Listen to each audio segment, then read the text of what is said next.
महाराष्ट्र में राज्यसभा सीट को लेकर महाविकास आघाड़ी में खूब खटपट मच रही है। एक तरफ एनसीपी चाहती है कि शरद पवार को राज्यसभा सीट के लिए भेजा जाए, तो वहीं उद्धव ठाकरे चाहते हैं कि उनकी पार्टी से राज्यसभा सांसद बने। अब इसी बीच उद्धव ठाकरे और संजय राउत खूब चालबाजियां भी खेल रहे हैं और उनकी इन्हीं चालबाजियों का सुप्रिया सूले ने भंडाफोड़ कर दिया है। दिल्ली पहुंचकर मीडिया के सामने सुप्रिया सूले ने उद्धव ठाकरे और संजय राउत को खूब कड़ी फटकार लगाई। तो क्या कुछ कहा सुप्रिया सूले ने, आपको भी बताते हैं। आप भी वीडियो को शेयर करें और अपनी राय कमेंट बॉक्स में जरूर दें।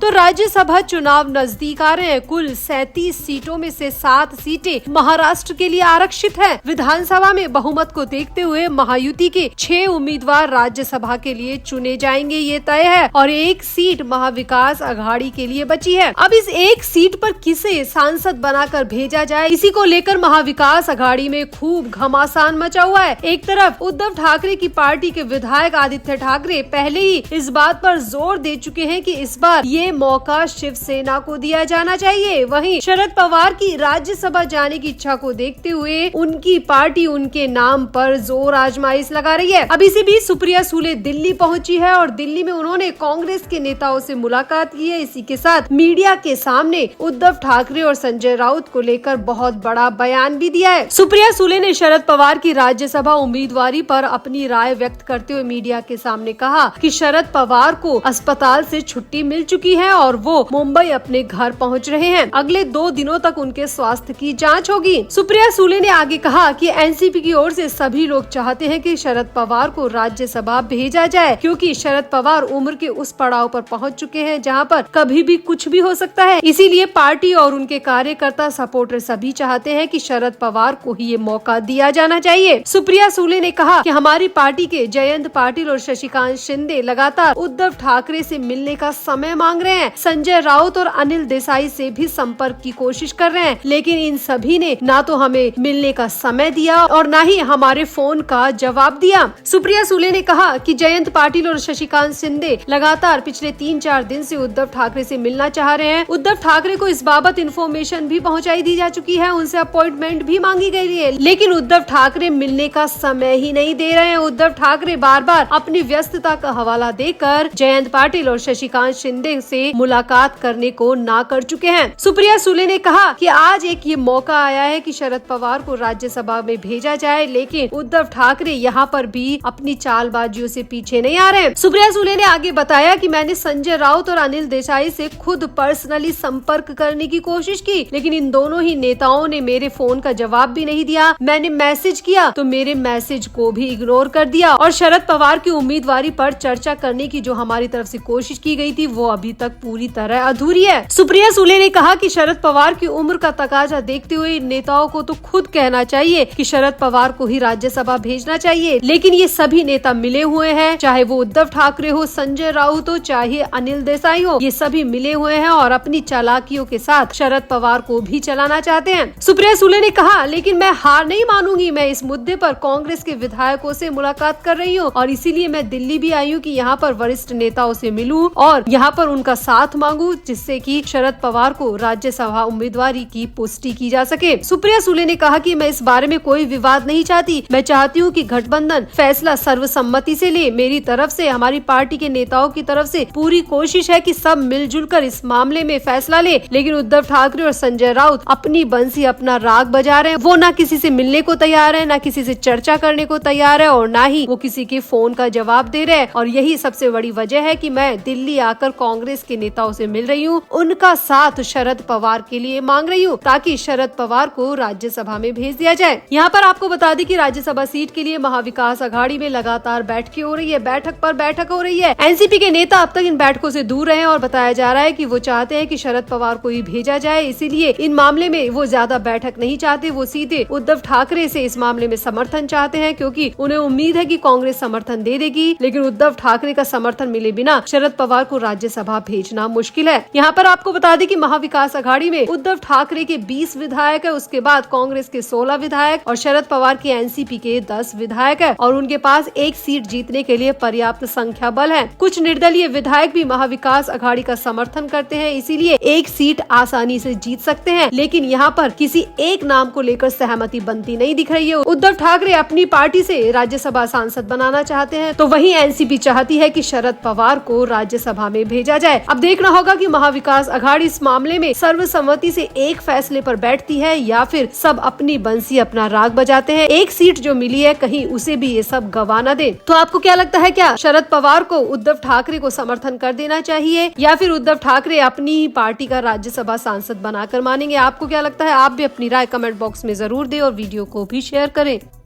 तो महाराष्ट्र विधानमंडल के बजट सत्र के पहले दिन अजित पवार को भावुक तरीके से याद किया गया। सीएम फडणवीस ने शोक प्रस्ताव रखा तो डिप्टी सीएम एकनाथ शिंदे और उद्धव ठाकरे ने भी अजित पवार के साथ अपनी यादों को साझा किया। देवेंद्र फडणवीस ने कहा कि राज्य ने एक ऐसे नेता को खो दिया जो कि महाराष्ट्र का विकास चाहते थे। वो हर कीमत पे महाराष्ट्र का और मराठियों का भला चाहते थे और ऐसे नेता को खोकर पूरे महाराष्ट्र ने अपने सबसे अच्छे नेता को खो दिया। अब इसके बाद में सीएम फडणवीस ने भावुक होते हुए कहा कि अजित पवार और मेरा जन्मदिन एक ही दिन आता था। वो मुझसे 11 साल बड़े थे और सही मायने में वो मेरे बड़े भाई थे। फडणवीस ने आगे कहा कि वह हमेशा समय के पाबंद थे, वो कभी भी वक्त से नहीं चूकते थे, लेकिन उस दिन उनका निर्णय चूक गया और महाराष्ट्र का सबसे अच्छा, सबसे जुझारू नेता हम सबको छोड़कर चला गया। अब देवेंद्र फडणवीस ने जहाँ पर अजित पवार को बहुत ही भावुक तरीके से याद किया, वहीं एकनाथ शिंदे ने भी अजित पवार को याद करके कई बातों को साझा किया।